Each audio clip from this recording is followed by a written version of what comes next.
Hello students, in this lecture we will see the next topic, shading algorithms. So shading is referred as the implementation of an illumination model at the pixel points or polygon surfaces of the graphics object. And we can also say that the shading, it is nothing but the process of altering the color of an object or surface or a polygon in the three-dimensional scene based on its angle to lights and its distance from the light to create the photorealistic effect. Okay, so shading is performed during the rendering process. Okay, and rendering is the process of generating that photorealistic images from the two-dimensional and three-dimensional model. Okay, so basically the shading model is used to compute the intensities and the colors to display the surface. Okay, so by various ways we can apply the intensity models to the surface shading depending on the object surface and the application requirement. Okay, and each polygon can be rendered with the single intensity or by using interpolation scheme. So we'll be having different shading algorithms. So the first shading algorithm is the constant intensity shading. Okay, fast and simple method for rendering an object with the polygon surfaces is the constant intensity shading. It is also called as flat shading. In this method, a single intensity is calculated for each polygon, and all the points over the surface of the polygon are then displayed with the same intensity value. So once single intensity is calculated, other points of that surface can be displayed with that same intensity value.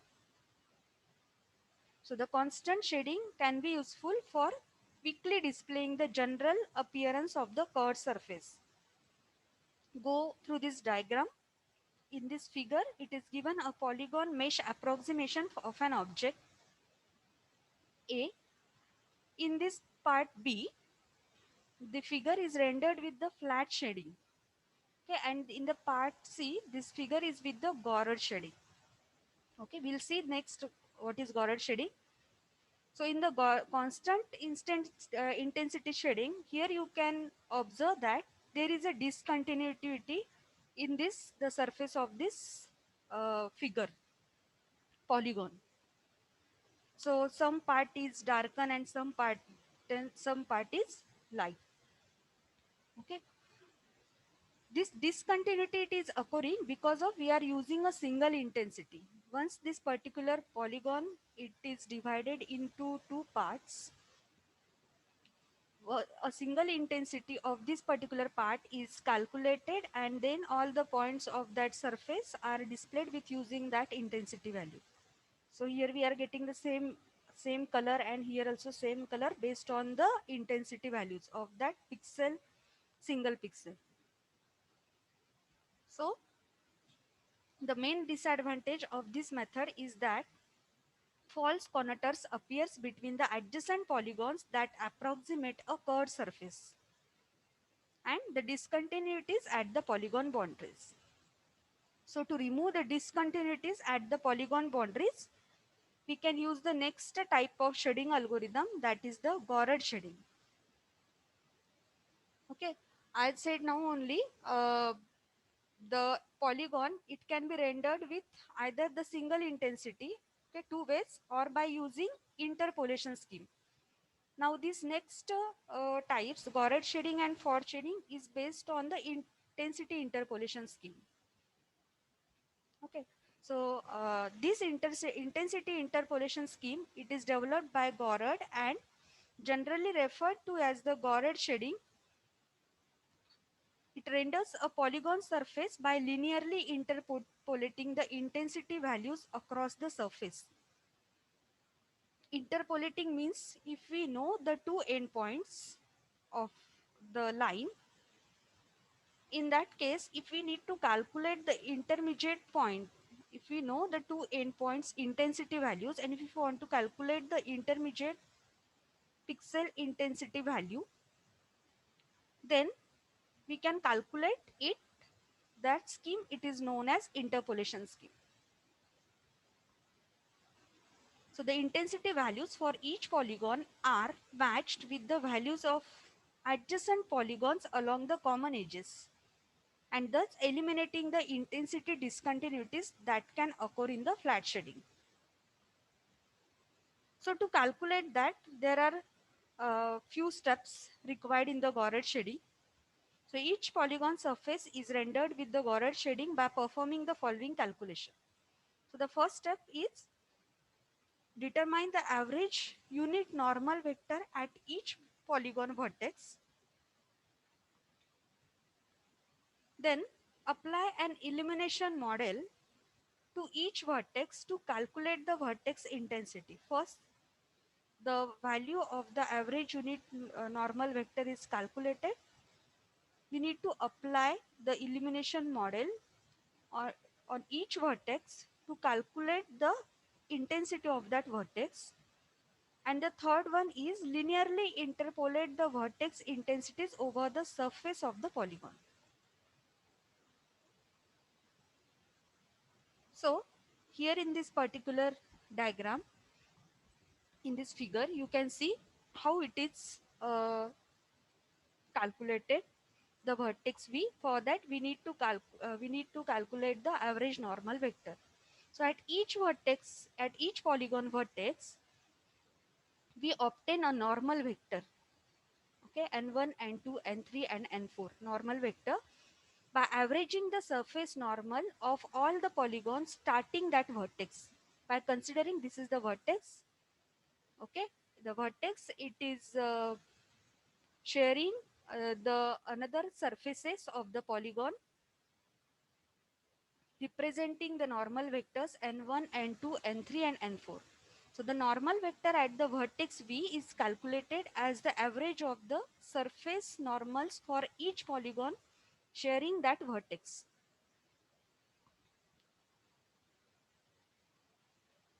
So for that we can take it n is equal to n1 plus n2 plus n3 plus n4, okay, divided by total number of surfaces for this particular vertex. It is sharing 4 surfaces, so divided by 4, okay. So likewise for that we can use this particular formula. Thus for any vertex position v, okay, we obtain the unit vertex normal with the calculation nv equal to summation of k equal to 1 to n, where n it is the number of surfaces, and nk, okay, n1, n2, n3 and n4 normal vector, and divided by the mod of k equal to summation of k equal to 1 to n nk. So here we need to calculate, we need to determine the normal vector n at vertex v, okay. So once we have the vertex normals, we can determine the intensity at the vertices from the lighting model. So in the next step we are going to see the interpolation scheme, okay. So this is the next figure. It demonstrates the next step, that is the interpolating intensities along the polygon edges, okay. So actually this shading model determines the intensity values at the vertex of each polygon, okay, and all other intensities for the surface are then calculated from these values, okay. So how it is calculated, consider this particular diagram, okay. We need, if we know the intensity of this point 1 and if this is the point 2 and the scan line is passing through this edge, okay, 1 2, okay. So how to find out the intensity value of this particular point, or in between at the center of this polygon, suppose we want to calculate the intensity of a particular point. So how to calculate that? For that we need to use, we need to interpolate the intensities along the polygon edges, okay. So for that For each scan line, the intensity at the intersection of the scan line with the polygon edge is linearly interpolated from the intensities at the end, edge endpoints. Okay, so for that, the edge endpoints are 1 and 2. Okay, for this particular example, the polygon edge with endpoint vertices at position 1 and 2 is intersected by the scan line at point 4. Okay, so fast method for obtaining the intensity at point 4. How to calculate the intensity at point 4? If we know the intensity of point 1 and 2 is to interpolate between the intensities of I1 and I2. Okay, using only the vertical displacement of the scan line. Okay, so here it is given in this particular example. To calculate this intensity of point P, we need to first calculate the intensity of point 4 and we need to calculate the intensity of point 5. To calculate the intensity of this particular point 4, we should know the intensity values of I1 and I2 and we can calculate it with using HI4. Okay, so how to calculate it? For that we can use the formula, that is I4. We need to calculate first I4. Okay, here it is, this particular diagram is given I1 I2 and we need to calculate I4. So I4 minus Y4, x1 y1, x2 y2 and x4 y4. Okay, these are the coordinates we are considering, and now we need to calculate the intensity value of point 4. So we can use this formula, y4 minus y2 upon y1 minus y2. Just consider, while considering this particular part, multiply it with the intensity value of point 1 plus this distance, that is y1 minus y4, y1 minus y4. When I am considering this particular distance, in that case I'll be considering the intensity values at point 2. So y1 minus y4 upon the distance, that is y1 minus y2, and multiply it with the intensity value at point 2. So this is the formula that you can generally use whenever we want to calculate the interpolate the intensity in between the two endpoints. So I4 is calculated y4 minus y2 upon y1 minus y2 into I1 plus y1 minus y4 upon y1 minus y2 into I2. Similarly, we need to find out the intensity value at point 5 from 3 and 2. Okay, similarly, the intensity at the right intersection of this scan line, point 5, is interpolated from the intensity values at vertices 2 and 3. Once these bounding intensities are established for the scan line, an interior point P, the interior point is P, that it is given in the previous figure, is interpolated from the bounding intensities at point 4 and 5. So for that also we can use the formula IP. So IP equal to x phi minus xp upon x phi minus x4 into I4 plus xp minus x4 upon x5 minus x4 into I5. So whenever when I want to calculate the intensity values at point 4, I am using the y values, y coordinate values. Okay, but while calculating the intensity at point P, we can use the x coordinate values. Okay, so the point P, interior point P, is interpolated from the bounding intensities at point 4 and 5. Okay, so likewise and so on, we can calculate the other values in other incrementing values.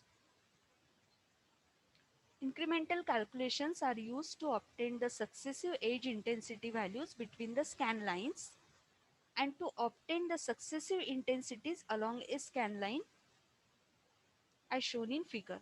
So likewise and so on, for in, we can calculate the intensity values along the edge based on the for the different scan lines.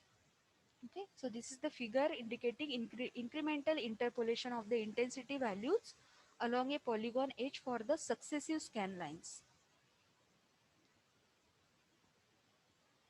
What are the advantages with this Goret shading? It removes the discontinuities. So removal of discontinuities associated with the constant shading model, and the disadvantage is highlighted surface are sometimes displayed with anomalous shape, and the linearly intensity interpolation can use bright or dark intensity called match bands to appear on the surface. And these effects can be reduced by dividing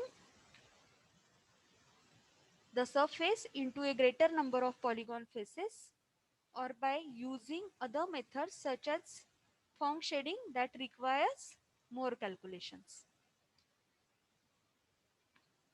So this is the drawback of Goret shading, that is it produces the Mach band effects.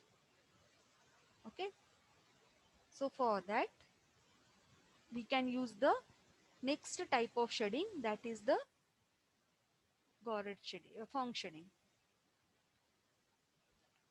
So a more accurate method for rendering a polygon surface is to interpolate the normal vectors.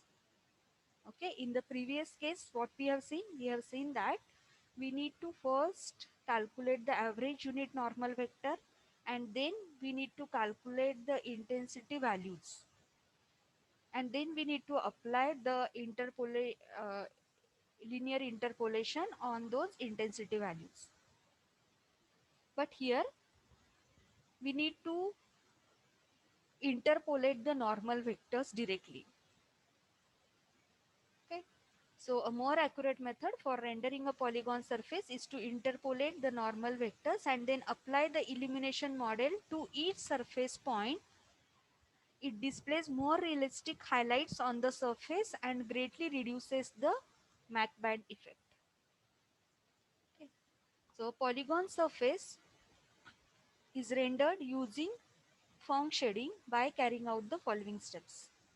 So first determine the average unique normal vector at each polygon vertex. So the first step is same for the Goret shading and Phong shading.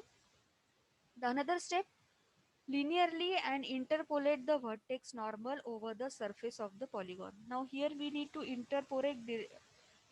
perform the interpolation on the vertex normal. Instead of calculating the intensity, first interpolate the vertex normals and then apply an illumination model along each scan line to calculate the projected pixel intensities for the surface points. Now, this method interpolates the normal vectors at the bounding points along a scan line. Refer this figure to find the normal vector NQ at point Q in a triangle ABC. We have to first interpolate N1 and N2 to get NP. Okay. Then interpolate N2 and N3 to get NR. Okay. And finally interpolate NP and NR to get NQ. So first step it is we need to interpolate the normal vectors at the bounding points along the scan line. The scan line representing 3 points representing this to the scan line is intersecting to AB to BC. So first we need to calculate the normal vector along P and R, that we can calculate with normal vector along with A and B. So for that N1 and N2, and based on that NP is calculated, and from N2 and N3 NR is calculated, and finally from NP and NR NQ is calculated. So this figure indicating the interpolation of surface normal along a polygon edge. So this is the formula representing this, how to calculate the normal vector. So y minus y2 upon y1 minus y2 into n1. In the Goret shading, here we are multiplying with the values, intensity values of a particular vertex. Here for a particular vertex, we are calculating the normal vector, that is n1 and n2, and we are multiplying it with n1 and n2. So the incremental methods, likewise and so on, we can use the normal vectors. We can also find out based on the incremental values, incremental scan lines. Incremental methods are used to evaluate normals between the scan lines and along each individual scan line. At each pixel position along a scan line, the illumination model is applied to determine the surface intensity at that point.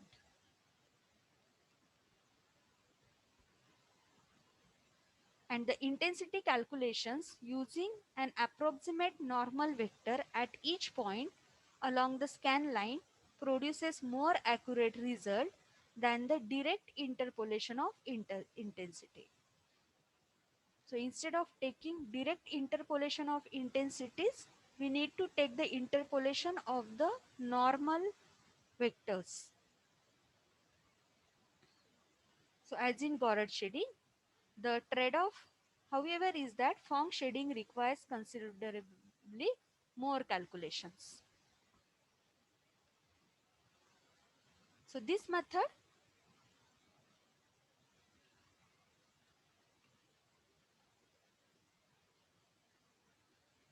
so this is about the Phong shading and Goret shading. Now the next part, that is the halftone shading. Now the halftone shading, what we can say, the halftone image is an image. It is comprised of discrete dots, right, rather than continuous tones. Okay. Uh, let's consider the particular image. It can be viewed from a distance. Okay. So when viewed from the distance, the dots blur together and it creates an illusion of continuous lines and shades. Okay. So by halftoning an image, means converting from bitmap to halftone, it can be printed using less ink. Okay. So many newspapers and magazines use halftoning to print the pages more efficiently. Okay. So it is the reprographic technique that simulates the continuous tone imaginary through the use of dots, varying either in size or in spacing. Halftone can also be used to refer specifically to the image that is produced by this process. Okay, so you can consider this particular figure. Grayscale halftone dots creates the illusion of a continuous tone image through the use of large and small dots. Okay, large dots and the small dots. Okay, so where the dark regions is produced using large circles. Okay, and the light regions is produced using the small circles.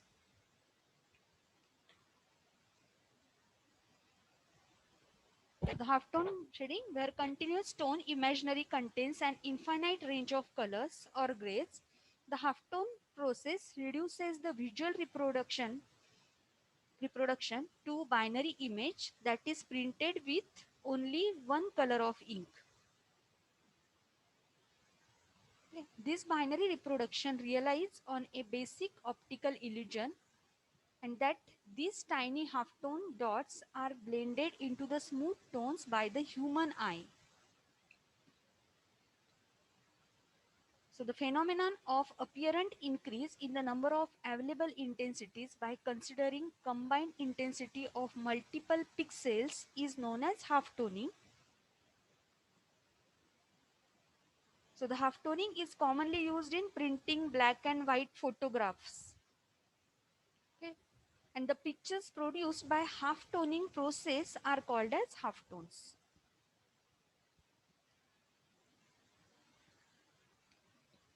Okay. So in the halftone shading, each intensity position in the original scene is replaced with a rectangular pixel grid. Okay. For the bilevel system, one can represent the shading intensities with the halftoning method that converts the intensity of each point on a surface into a rectangular pixel grid that can display the number of intensity levels. So, the number of intensity levels with this method depends on how many pixels we include on a grid. Okay. So a graphics package employing the halftonic technique displays a scene by replacing each position in the original scene with n by n grid of pixel. Here you can see 2 by 2 rectangular grid, right? So suppose we have we are using n by n rectangular grid. Okay. So in that case, we can display n square plus 1 intensity levels, different intensity level. Okay. So let's consider now this is the 2 by 2 pixel, 2 by 2 rectangular grid. So the n is 2. In that case, it will create 2 raised to power 2 plus 1 means 5 intensity levels. Okay. So these levels are given in these 5 particular figures A, B, C, D, E. So for 2 by 2 rectangular grid, it can display 5 intensity levels. Okay. Black and white system uses the grid of size 1 by 1.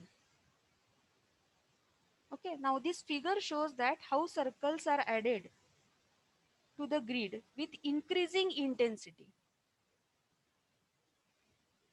Okay. So the intensity level of the corresponding position in the scene, this intensity level here, one in at this particular position, the pixel is on here at this point and at this point, here at this point, at this point and at this, and here all the pixels are on. Okay, so the intensity level of the corresponding position in the scene determines the number of pixels that are turned on. Okay, such a technique of turns on two level system into one with 5 possible intensities. Okay, so in that case, to avoid the unwanted pattern introduction into the original possible, symmetrical pixel arrangements have to be avoided whenever possible. Okay, so likewise, this is the halftone shading. So in the same way, we can also use the 3 by 3 rectangular grid that that can be represented for a particular scene. Okay, so this is all about the different shading algorithms. Thank you.